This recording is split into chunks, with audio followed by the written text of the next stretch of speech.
another way, but my eyes. Want to say good morning, good afternoon, good evening to you wherever you're joining from. Want to say good afternoon to the doctor. The good doctor is in. Good Dr. morning, Marjorie, good Denise. afternoon to you. Afternoon, Denise. Want to welcome you to the heart of the matter on Higher Ground Gospel Radio. Thank you. My It's a name is pleasure. Denise Johnston. For those who are coming in for the first time, want to welcome you. We have with us today Dr. Marjorie Bartholomew McWilliams. She's no stranger to the program. She's been here before. We started this last week. And this is designed just for you because I know. You know what? Dr. Marjorie, my cousin asked me yesterday, how did you know we needed this? I said, because I needed it. Yes. It is designed just for you. So let me tell you a little bit about Dr. Marjorie for those of you who are joining for the first time. Dr. Marjorie is a counselor. Her counseling practice is extremely diverse, consisting of clients from all over the world, and she spans many cultures, experiences, and background. She has a BA, a Bachelor's of Arts, from the California State University in Fresno, graduated in 1974. She's a member of the National Christian Counselors Association. She has a degree in Christian counseling since 2016. She's a licensed pastoral counselor since 2017. She has a master's and she also has a doctorate from Colorado Theological Seminary.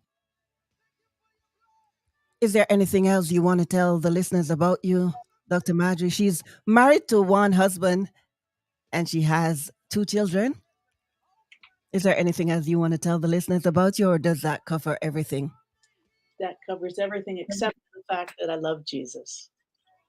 And also that the name of your business is You Are a Mighty Warrior Counseling Services. Correct. How are you today? I'm so blessed. I'm blessed to be here with you, Denise. I'm so happy.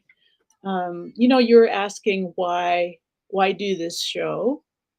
And I'd like to add a little something from my heart about why I am so happy to do this show. I have a heart for Africa and the African nations.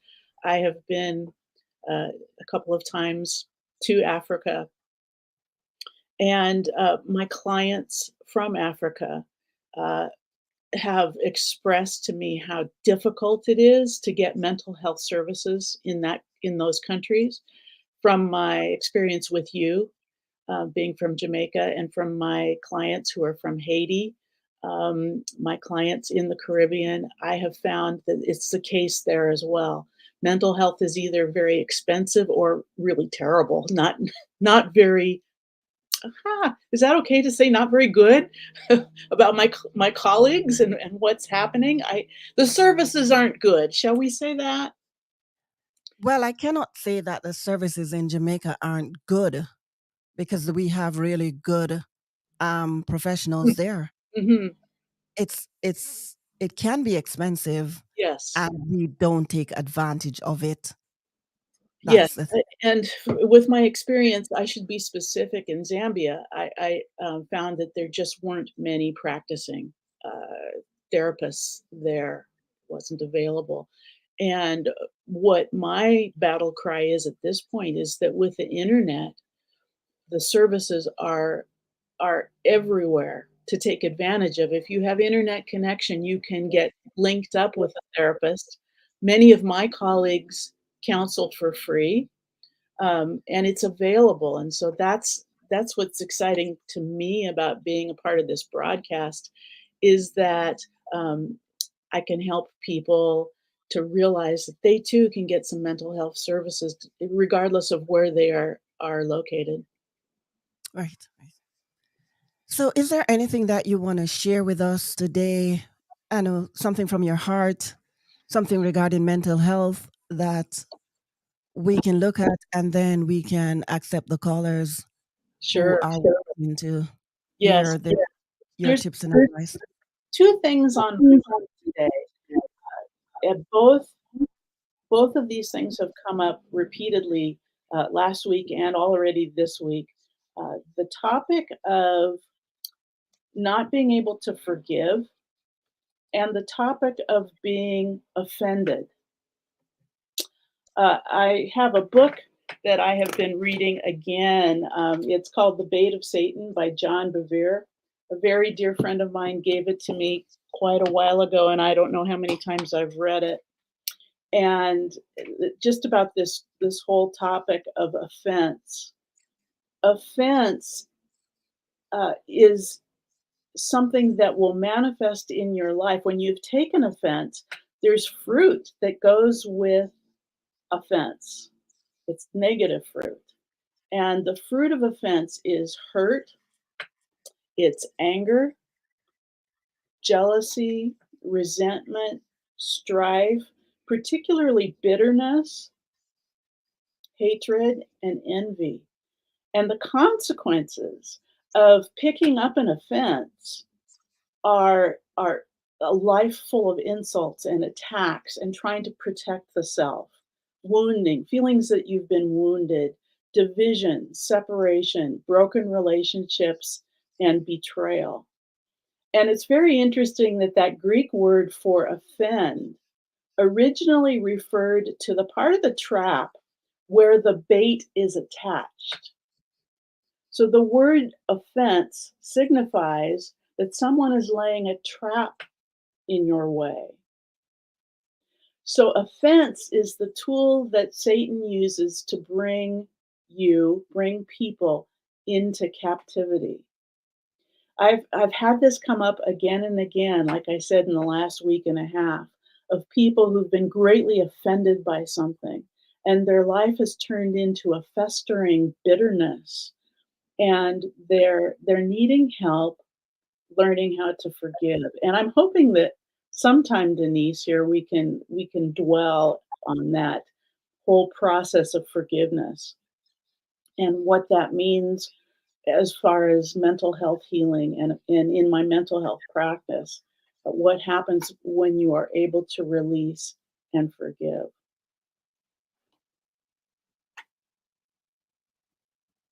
Have you ever experienced that, Denise? The whole That concept of that being offended? no. Like today, has I, it happened to you? I Have you been offended today by anything? I'm just messing around when I said no. I know. Of course, I know you. I know you. I know you. we've all been offended, and especially when you've been hurt, when Uh-huh. you're carrying and holding on to hurts and pains, you tend to hold on to offense. Not only do you offend others, but a lot of time how you receive what others say or do is coming from a place of hurt. And so you receive that as an offense. Right, and there's the book talks about 2 kinds of people, those who truly have been offended by something, and those who perceive that they were offended. Yes. And so often I have found when clients actually approach the person who offended them after some coaching on how to approach with love and with grace, it turns out that the person who spoke those words either didn't mean it at all or it was misconstrued. It was interpreted incorrectly. And so all this time this person has been walking around with this root of bitterness that has been manifesting in so many unpleasant ways. Too often we carry it and we hang on to it, and we tend to not want to change because it's a place of comfort, to be honest with you, but it's a destructive place. Right, And I find that hurt people tend to hurt people. right. Oh, I have several examples. Yeah. There's a tendency to also want to build up a wall for protection. And so the focus becomes one of self preservation. Mhm. And it's a festering wound. It's a festering wound. So when you've been offended, Denise, how has it manifested in your life? Several ways. It depends on the level of the offense. When I'm going to use my sister's murder as one, I wanted revenge. I wanted to go in the Jamaica Constabulary Force to kill. I can't put it any other way. That was my sole purpose. I just wanted to kill. And when my family talked me out of that, I wanted to do it another way, you know? Maybe I could befriend some bad people and get them to do my dirty deeds. I thought a lot of things. I was angry. I mean, I wanted to hurt somebody.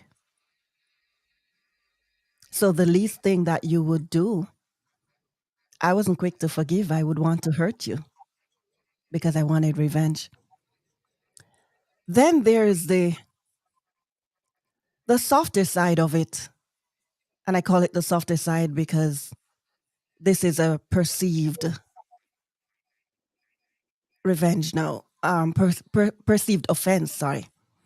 And I can give an example recently where I was trying to tell someone that I was tired, but I was whiny about it. And what was being communicated from me and from the person were not being received by either of us because this person was offering help. But what I heard in my offense is, okay, since you don't want to do it, then I'll do it. And so I was offended, not realizing that this person was under pressure and this person was saying to me, hey, I know you're tired, so let me take this load off you. And in that, I in turn hurt someone else because someone else was asking a simple question. And I didn't bark as in shouted at the person, but my tone was offensive because I didn't want to have to do anything for this particular place in which I was at. And you're asking me to do something relating to it in a place where I've been offended.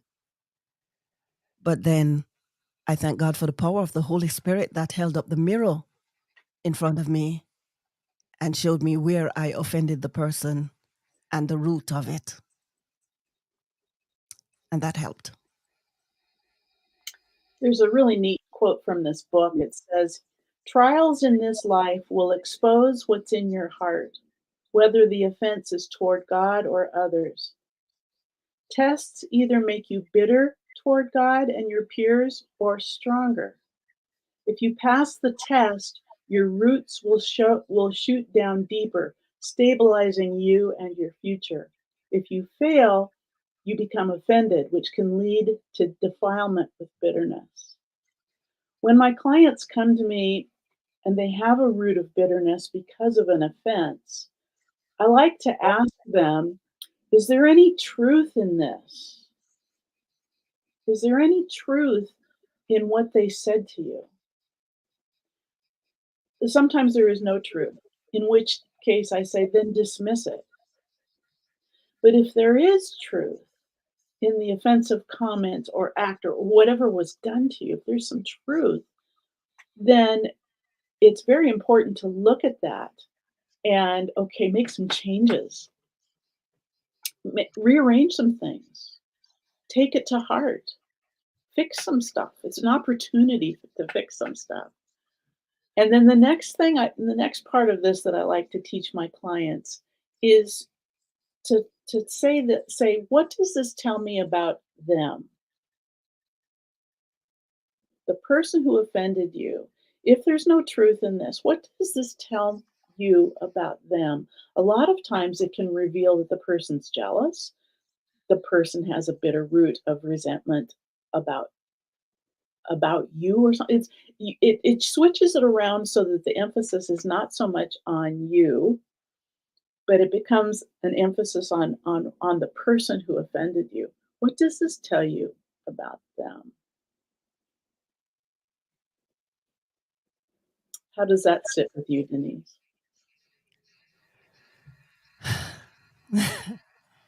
It is absolutely correct. I mean, I've had to question a situation recently and I wondered if it was coming from a place of jealousy because what the person was saying had offended them. It could have simply been a text message to say, "Hey, can you just pull back on sharing a little bit, or can you, drop me from the mass text because something as simple as that." But yeah, I was just wondering, a lot of times I've had to question that, especially in my calling when I hear some things, when I've been through some things, I have to sit back and say, is this coming from a place of jealousy or is it God, what are you saying in this? I love to run back to God. Just hold on one second for me, Doctor. I want to remind the listeners that they can call in. We're not here to talk to each other. Although it's fun. I enjoy talking to you, Denise. Of course, as much as we're enjoying it, this is more for you than it is for me. I did my sessions with Doc, and I'm happy to be getting more, but it is for you. So you can call WhatsApp number 825-343-4486. There is no topic that is off bounds for her. It's a Christian station. I just want to remind you that, so keep it PG.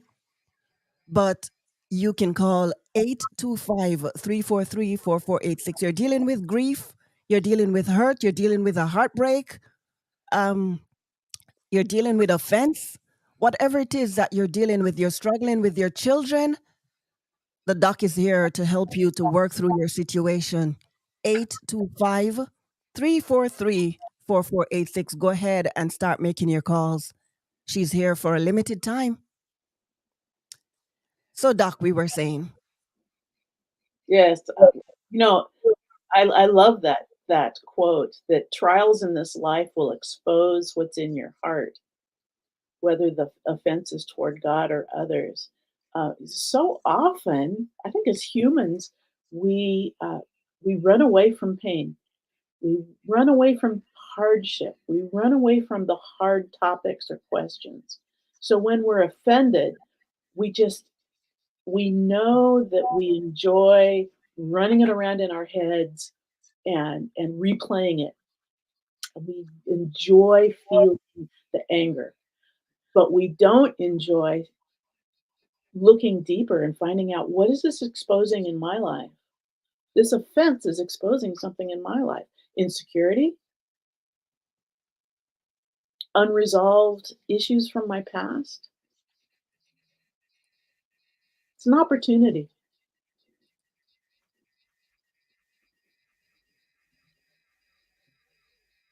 Where is everybody? Maybe it's just just so you know, we're waiting on your call. It's 825-343-4486. You don't have to wait for someone else to call. I know that a lot of people are sometimes shy and you want to hear someone else call and then you start calling, but by that time the program will be finished.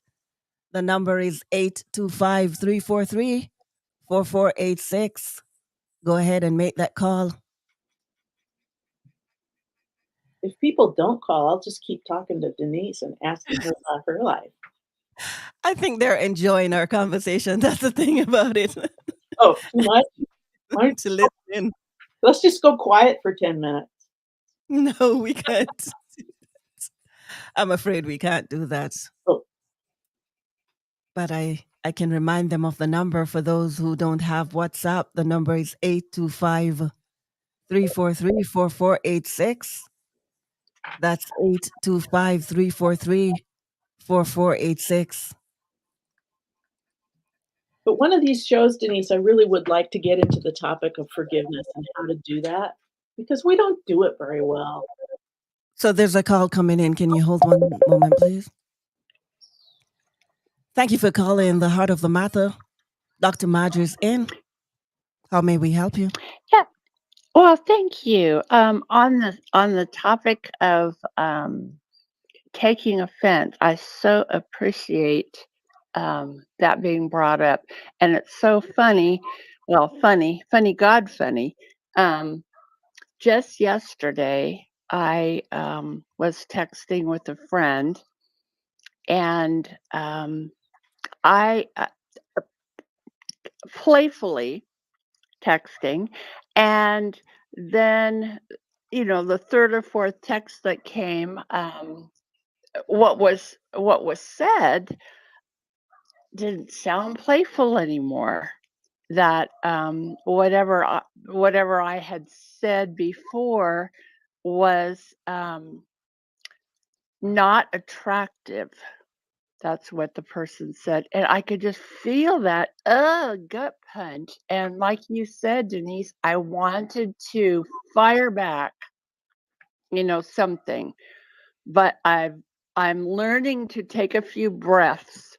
So, Dr. Margie, um, what is your advice at this point? Is this a face-to-face thing or a text thing or just let it go thing? I mean, it wasn't a huge offense, but it could be. I could let it be a bitter check mark against this person.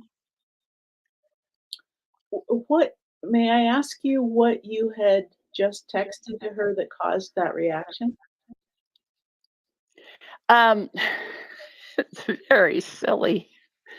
Um, okay, they okay, the weather app.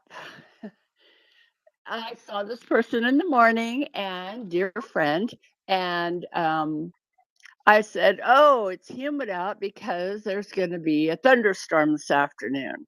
Well, and then the other person said, "Well, I look at my app and it says there's no thunderstorm."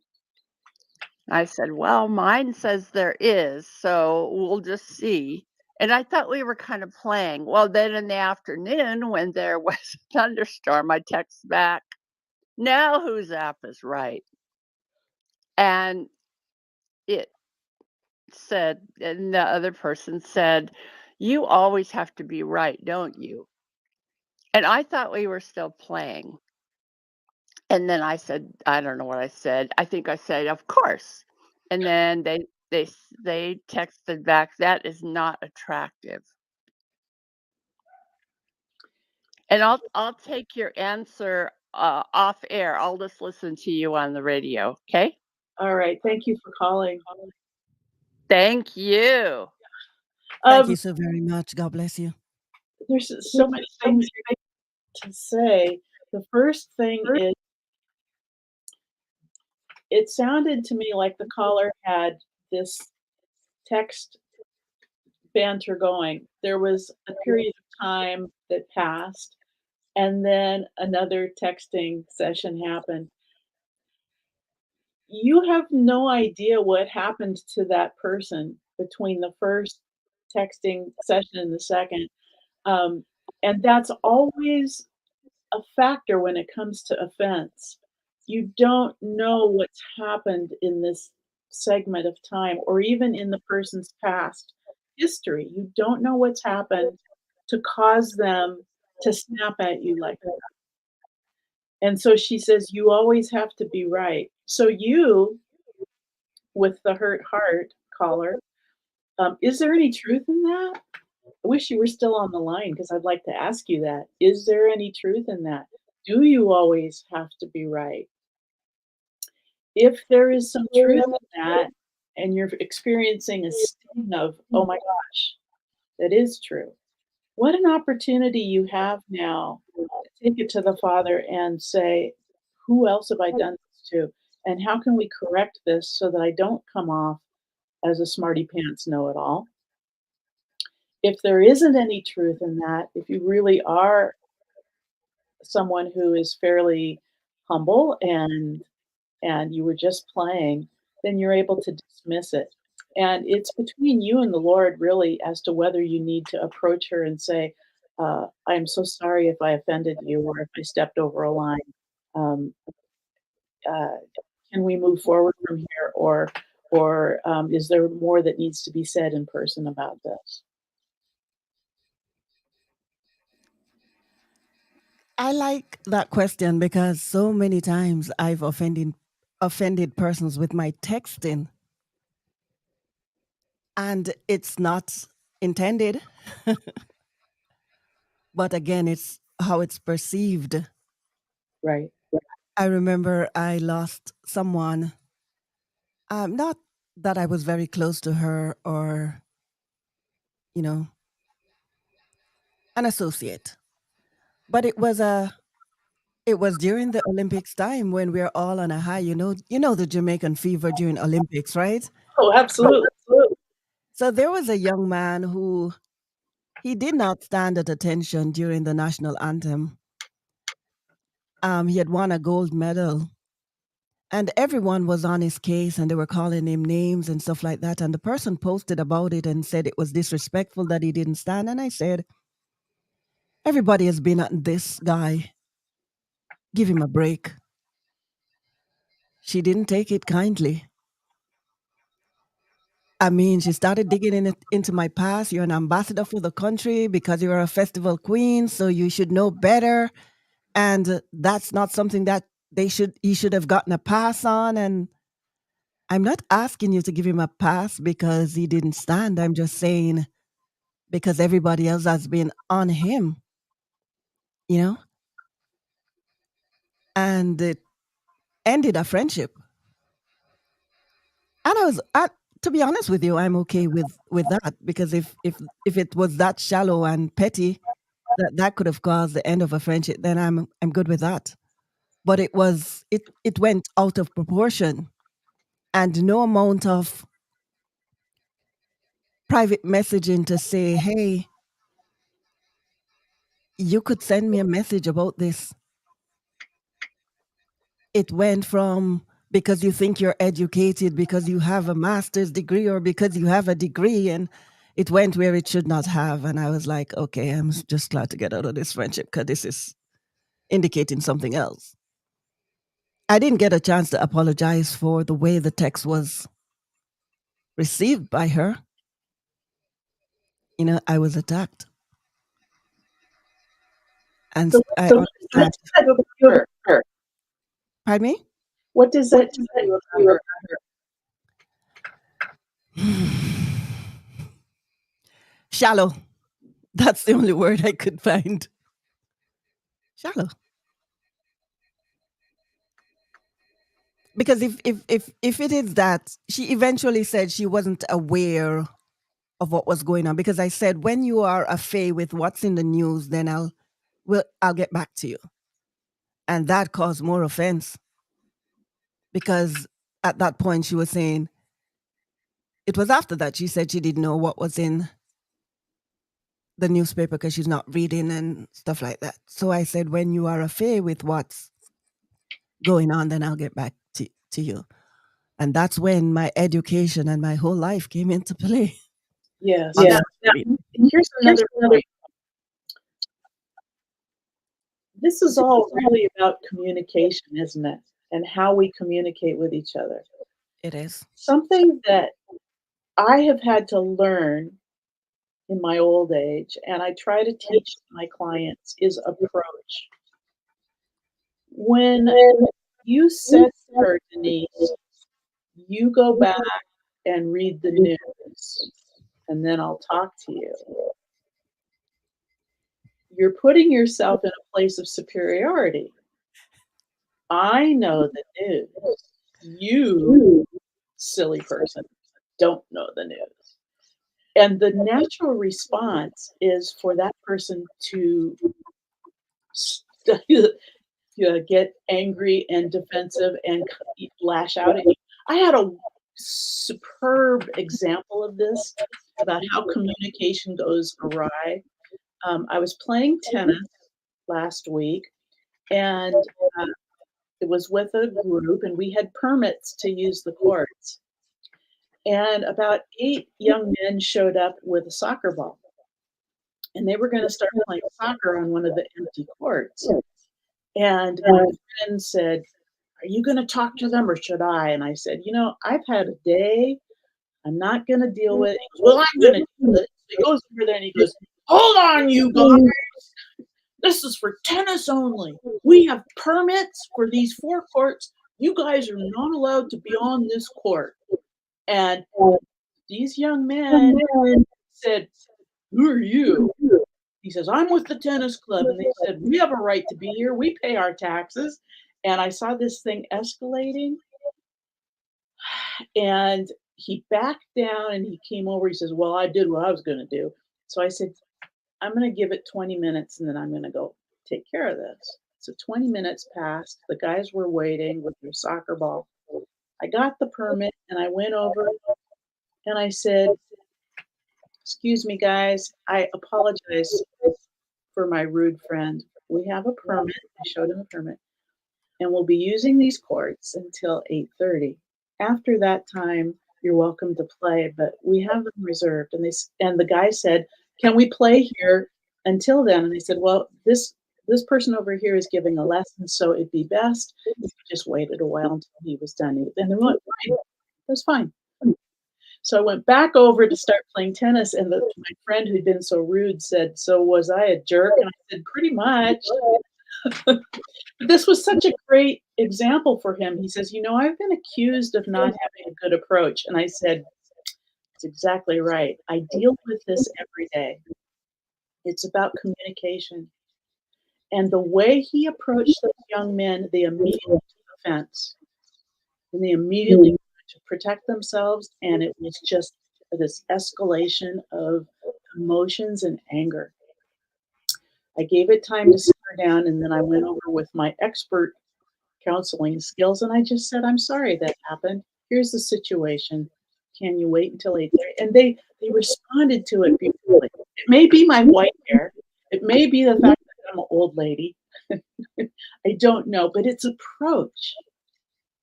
So when you approach when you said to that gal, "Go back and read the news, and when you come back, we can talk about this." Do you see what I'm saying, Denise?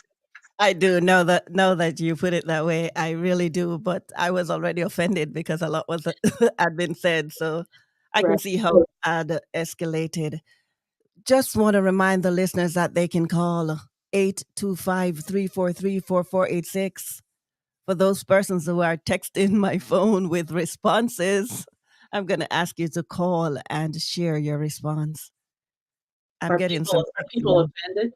What? They're sending it to my personal phones, but I want them to call and talk to you. Oh, I want the other listeners to hear their input into this dialogue and for any other situations that they have that they may need mental health tips and advising, you have can I call. have I offended anyone yet?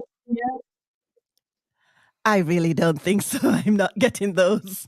I Hmm. think I think these persons are listening in and are enjoying our conversation, so they don't want to break to call, but Oh, I want to call. we're easily interrupted. Thank you for So letting them know. yes. So I have found, uh, in moments of conflict, when I come from a place of humility, it's always received so beautifully. Well, I shouldn't say always. Most of the time, it is received very beautifully. I like to say, "So help me understand.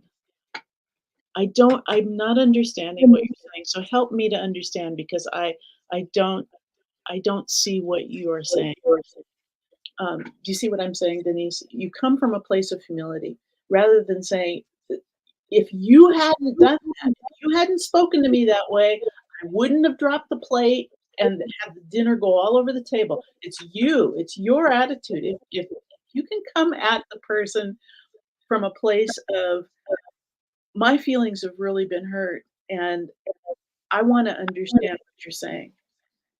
Coming from a place of humility goes a long way when it comes to communication in tense situations. Mm. Tell me something that somebody's texted you, Denise. Oops, I just put you on the spot.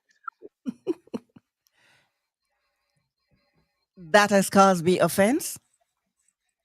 No, just you said people were talking about the Oh, program oh, oh, and the calling. text, the text, the text, the text. I want mm. I have learned to be silent and bite my tongue. This has happened to me several times by email correspondence on my job.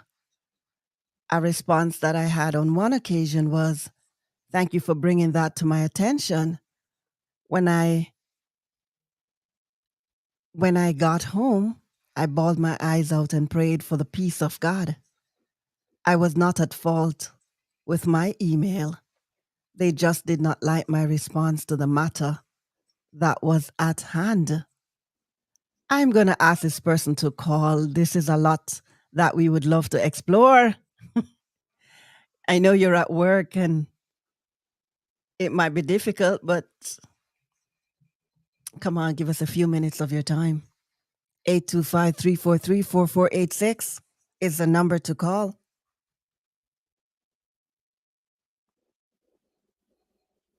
Sometimes I Sometimes I sometimes I find in counseling situations, when someone easily is offended, there's a whole host of reasons why.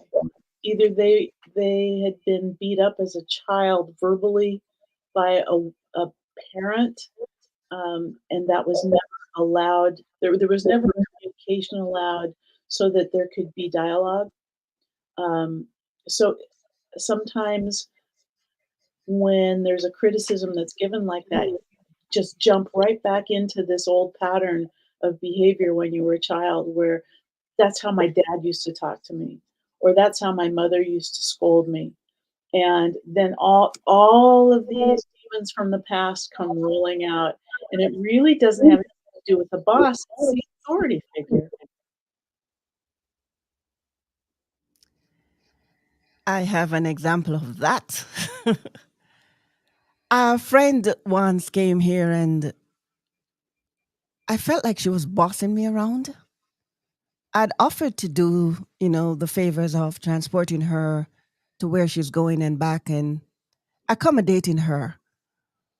But I was starting to feel obligated. And because she's a bit older than me, it was even when I say, okay, we're going into the store, but we only have 5 minutes. That wasn't respected, even if I gave her 20. And I'm always late, so I'm flexible where that is concerned. That I'm confessing on air. I'm flexible where that is concerned, but it got to the point of feeling disrespected. And what it did for me is it took me back to my childhood. My Because I'm the youngest one, I was used to being told what to do, when to do, where to do, how to do.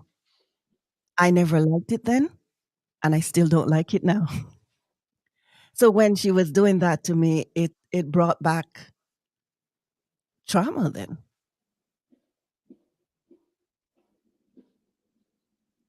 I think I had to call on you for intervention because I remember that time there was a blow up in the car. Yes, that was the situation. Yes. Yes, I remember that. And rather feeling rather than feeling any kind of shame about that, this is an opportunity for you, Denise, to see that and to make sure you don't project that onto your friends. It's a real opportunity. And I love that word project because that's a clinical term that we use when what's happening here in the here and now, your reaction to that situation is because of something in the past. And so you project it onto what's happening in the here and now. Just the fact that you know that and that you had that revelation, isn't that a tool that you're using to help yourself when it comes up again? It definitely is. It definitely is. I realized what it was then. I recognized what it was, and I even said it to the person, you know, but I don't think that it meant anything when I said it. To the person because they couldn't To the relate? Yeah. Yeah. The number to call is 825-343-4486. 825-343-4486. Go ahead and make that call. You've been asking for her.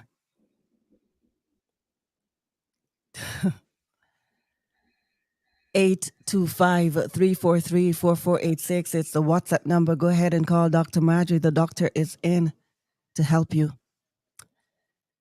And So, Denise, I was gonna ask you, Denise, don't you know people who are so easily offended?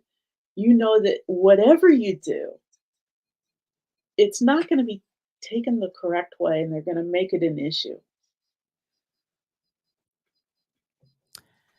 I think that was in that same case that I mentioned earlier.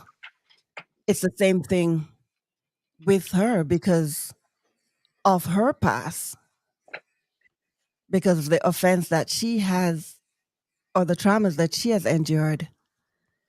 She couldn't see what I was saying. There was a blockage.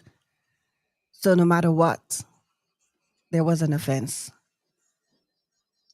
How do you respond to this scripture, Romans 12:18? If it is possible, as much as depends on you, live peaceably with all men. What does that mean to you?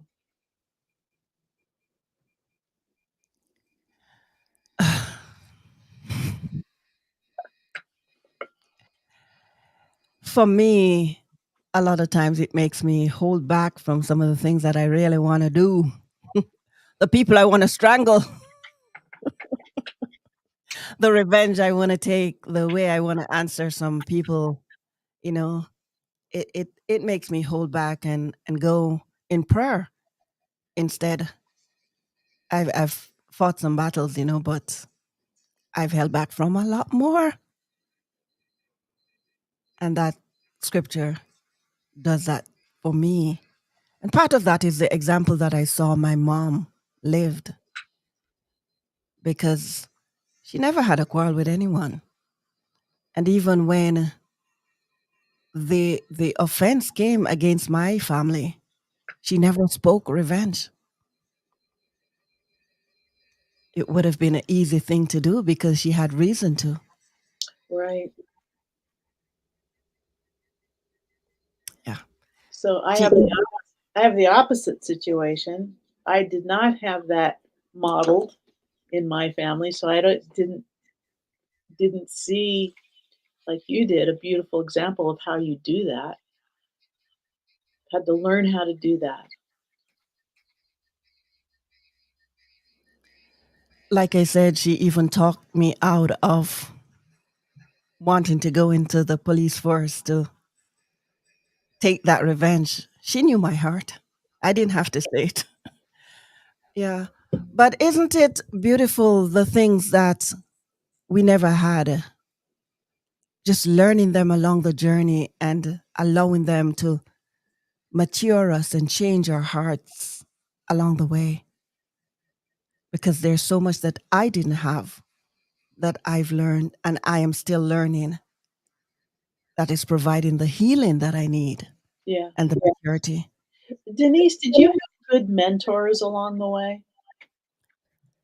Never, not even in my jobs, I was always thrown out in the deep water and made to swim up. Always.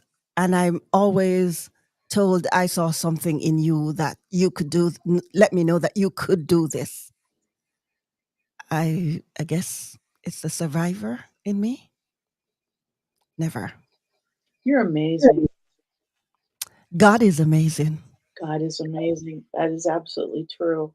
So many obstacles, so many difficulties that could and do, those obstacles that do break people. You have maneuvered your way through them and learned from them.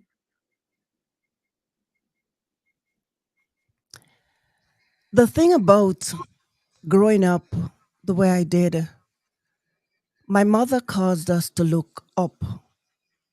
And when you look up, you see a wider view of the things that are happening to you and around you. So I always have a bigger hope in God.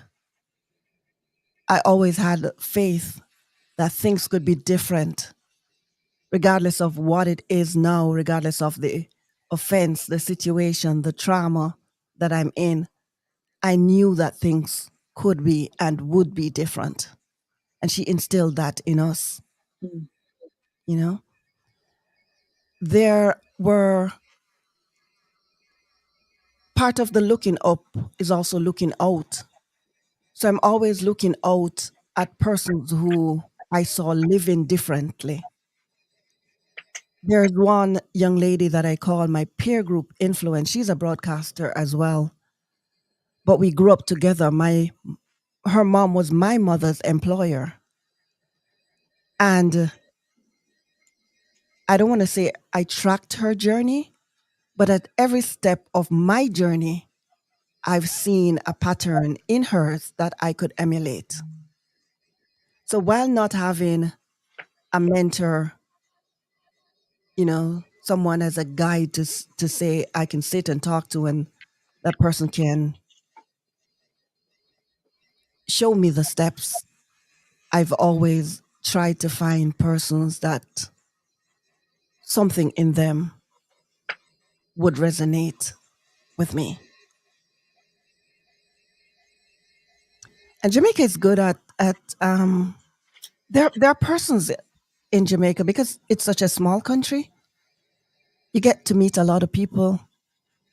Um, you get to see people in all areas. Like we had a woman prime minister at one point.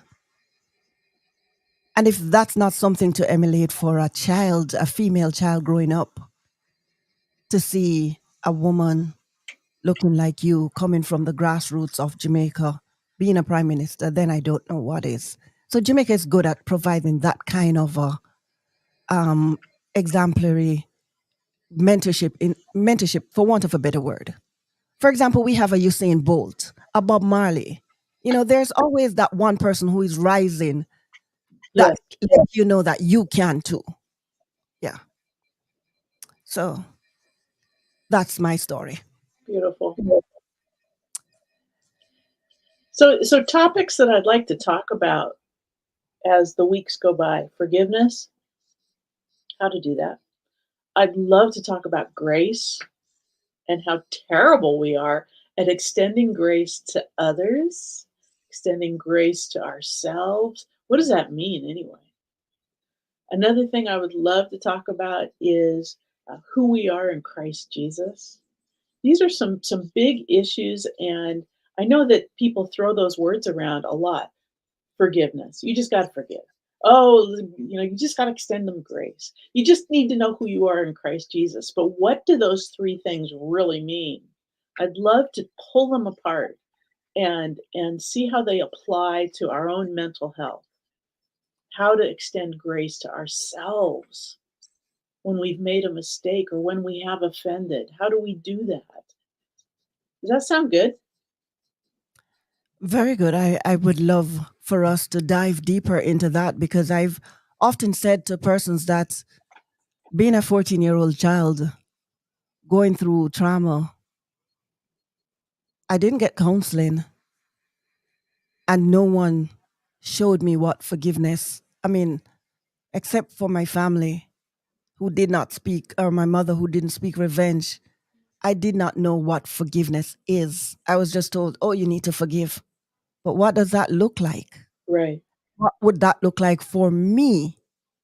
You know, Yeah. when I've never known anyone to have been through this kind of trauma before it happened to us.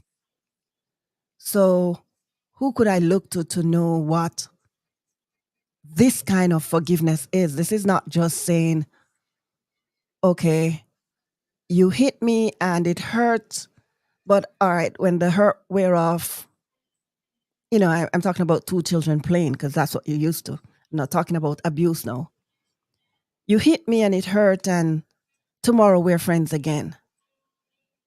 You've taken something from me that was a mainstay in my life, would have made a difference in my future. How do I forgive when the person who offended, I don't even have an opportunity to have a conversation with to say what was in your heart when this was happening, Yes.